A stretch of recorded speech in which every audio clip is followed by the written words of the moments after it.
don't know shit about boxing.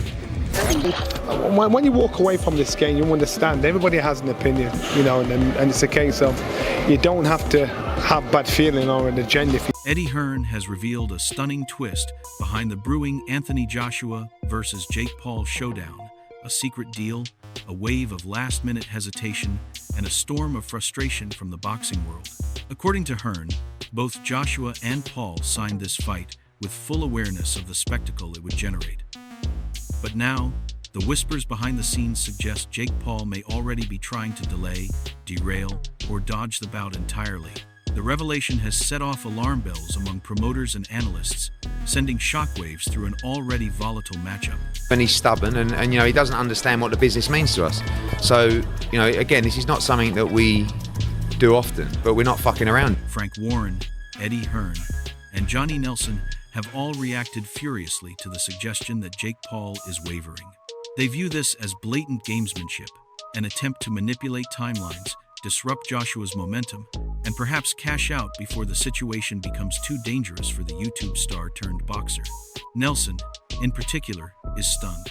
He cannot believe that Jake Paul, after all the noise and hype, may be looking for an escape hatch while still trying to milk the promotional machine. He points out that Paul has built his brand fighting ex-fighters, near retirees, and has-beens, but now that he's facing a true heavyweight force, the panic seems to be setting in. But I'm struggling. I'm thinking, this boy can't be so stupid. But then you hear a whisper. You hear a whisper that Jake Paul himself might be cashing out. Because the big purses that he's pulling, you know, fighting these has-beens or ex-fighters, you know, they're dropping slowly but surely. Frank Warren echoes that sentiment. He admits he's watching the situation with caution, unsure whether Jake Paul is even physically prepared to box a man of Joshua's size, experience, and pedigree. Paul's behavior, Warren suggests, raises legitimate concerns. The tension around the deal grows thicker by the day, as everyone waits to see if Paul will actually follow through. But despite the noise, one point remains consistent across every camp. The fight is going ahead. And we're determining whether he's going to get to box. If he's not well enough, then obviously he won't fight, but we don't know what the outcome is yet. Johnny Nelson's frustration is palpable. He questions how fans are supposed to take Jake Paul seriously if he's scrambling behind the scenes while Anthony Joshua remains laser-focused.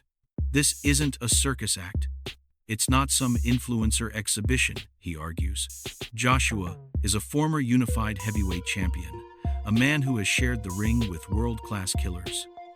Meanwhile, Jake Paul is trying to position himself as a legitimate contender while looking for excuses. Some of this, and it is legit, as they say it is. He's 10-ounce gloves, over 8 rounds. It baffles me why Jake Paul would do it unless he's cashing out. I said it last week, I'll say it next week. I just think, is this gonna happen? Is it gonna happen? I just don't know, I'm struggling. Don Charles, if he's in the mix, Don. I might give him a call actually, see if he'll tell. Even as Johnny Nelson questions Jake Paul's motives and wonders aloud whether Paul is cashing out, he makes it clear that the contract is signed and the bout is scheduled for 8 rounds. The gloves will touch, the bell will ring, and these two men will meet under the lights in what may be the most bizarre, high-stakes heavyweight clash in recent memory. And like the reality is that fights fall through all the time, right? Fights can fall through on the day before a fight, on the week of a fight. Fights fall through because the main event falls out. I think since we've been promoting boxing, I reckon Don Charles stands firmly with Nelson in believing Jake Paul is playing with fire. He is astonished that Paul has agreed to step into a ring with Anthony Joshua at all. The physical danger, the career risk, and the sheer mismatch are obvious. Yet Charles knows that money, pride, and entertainment have brought stranger things to life in boxing. So while he questions the sanity of the decision, he also acknowledges that fans are in for a spectacle. And I'm surprised at that because you just wouldn't put Jake Paul in the same ring as Anthony Joshua, you know, surely. But if it's for real, then it's for real. May the best man win. And I know, come on, you know, I mean. Eddie Hearn expands on the situation more calmly. He explains that while fights can fall apart at any moment in boxing, injuries, negotiations, medical issues, promotional conflicts, everything here indicates that Joshua versus Paul is still fully intact. There have been no official delays, no legitimate withdrawal signals, and no renegotiations. Hearn emphasizes that last-minute drama is normal in the fight business, but in this case, both fighters are on track to compete. The hype is real, the contracts are binding, and the stage is already built. For the championship of the world. And how do we do that and get him to unify? And Don Charles, watching from a trainer's perspective, still marvels at the entire situation. Jake Paul's rise from internet personality to facing one of the biggest heavyweight names in the world is surreal. Yet, he accepts the reality. The fight is happening, and fans should prepare themselves for fireworks. He predicts an explosive confrontation, not because the matchup is even, but because the pressure, the spotlight, and the stakes will force both men to bring intensity from the opening second. Unfortunately, there is going to be there needs to be an inquiry straight after this. Why? What?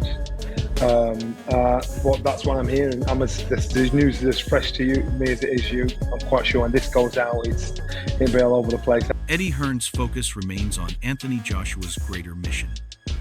Joshua is preparing for a world championship comeback, eyeing unification and redemption after years of ups and downs. Yet even with those monumental goals in view, he hasn't overlooked Jake Paul. Hearn stresses that Joshua has taken this fight seriously, refusing to underestimate the crossover star and committing fully to training. Joshua wants dominance, not drama. He sees the bout as a chance to assert himself again, silence critics, and display the evolution he has been working toward. to pull out with all the money that's been spent and for squeaky bum time is not the way forward. And I think Jake Paul's game. Johnny Nelson acknowledges the swirling questions surrounding Jake Paul's intentions, but stresses again that none of this jeopardizes the event itself. There may be rumors, speculation, or behind-the-scenes chatter, but fight night is locked in. Fans can expect both men to walk into that ring without hesitation. If anything, the doubts only add anticipation, fueling debate and excitement rather than threatening cancellation. He's a grafter, he works hard, he ain't got to do it. He's taking on a hero of British boxing. He's the guy who's done it all, a massive puncher. You got to take your hat off to him, man. Eddie Hearn laughs at the idea of Jake Paul pulling out now. He calls the notion ludicrous, pointing out the massive money involved, the extensive preparation already invested, and the global promotional machinery behind the fight. This isn't an exhibition you can cancel because of a sore elbow, Hearn insists. This is a worldwide event with millions on the line. Every platform, every promoter, and every broadcaster is fully committed, leaving no room for excuses. Just don't expect anything from anyone. People are entitled to talk about sparring. People are entitled to not talk about sparring. I just want to make sure that I handle my own corner. And how I handle my own corner is do what I do, go out to fight every night. That the dates are put in front of me and just do my... Conor Benn's praise of Anthony Joshua reinforces why this fight is unavoidable. Ben describes Joshua as a hero, a man who has accomplished everything there is in British boxing and continues to represent professionalism, discipline, and true heavyweight power. Jake Paul thrives on hype, but Joshua brings legacy, experience, and legitimate danger. The contrast could not be clearer, and Ben believes that this fight will expose that gap dramatically. 6'1" versus 6'6" Anthony Joshua. Jake weighed in for the Tyson fight at 199. Joshua against Ngannou was 252. 6'6", just not just 6'6", but 6'6", and knows how to use every fucking inch of it. Knows how to keep that stick in your face. He was keep that jab in his face, and that right hand, if it hits you, you're fucked. As Joshua speaks on his preparation, his mindset shines through. He expects nothing from anyone, no favors, no shortcuts, no excuses. His focus remains entirely on doing the job in front of him. This mental discipline highlights exactly why he's operating at a different level from Paul. Joshua doesn't need theatrics. He doesn't need viral moments. He needs results, and he is preparing for them with a champion's mentality. It's a good idea, but Anthony don't have time, might have. Now it's possible because I will with Anthony with camp 2 weeks. Yeah, we're training together. Anthony makes special work, I too special, but we work together. Joe Rogan adds a brutally honest technical breakdown. He emphasizes that Joshua isn't just bigger than Jake Paul, he's massively bigger. A 6-inch height advantage, a significant weight gap, and years of fighting elite heavyweights give Joshua a monumental edge. Rogan points out that Joshua's jab alone could dominate the fight, and his right hand carries knockout power that Paul has never experienced. Rogan's prediction is simple. The size and physicality difference alone make this an uphill battle. Jake Paul is unprepared to climb. AJ's only got to add a few new moves to his game and get his jab working, then we're looking at a completely different fighter, because we haven't seen that from AJ for quite some time. Alexander Usyk reinforces the seriousness of Joshua's preparation. Even in a short training window, Usyk sees Joshua working with discipline, precision, and the intensity of a man taking his career to the next level. Usyk knows what elite preparation looks like. He's lived it, and he sees Joshua delivering exactly that. Jake Paul, by comparison, cannot match the depth of experience or the quality of preparation. And that is what he's ready to do. He could have buried his head in the sand. He could have just gone away and gone on holiday. He didn't. He wants to start training, he wants to improve. He wants to get in a position to win this. Duke McKenzie believes that Joshua may unveil a whole new level in this fight. With a sharpened jab, improved footwork, added combinations, and refreshed motivation, Joshua could enter the ring as the best version of himself in years. For Jake Paul, this is disastrous.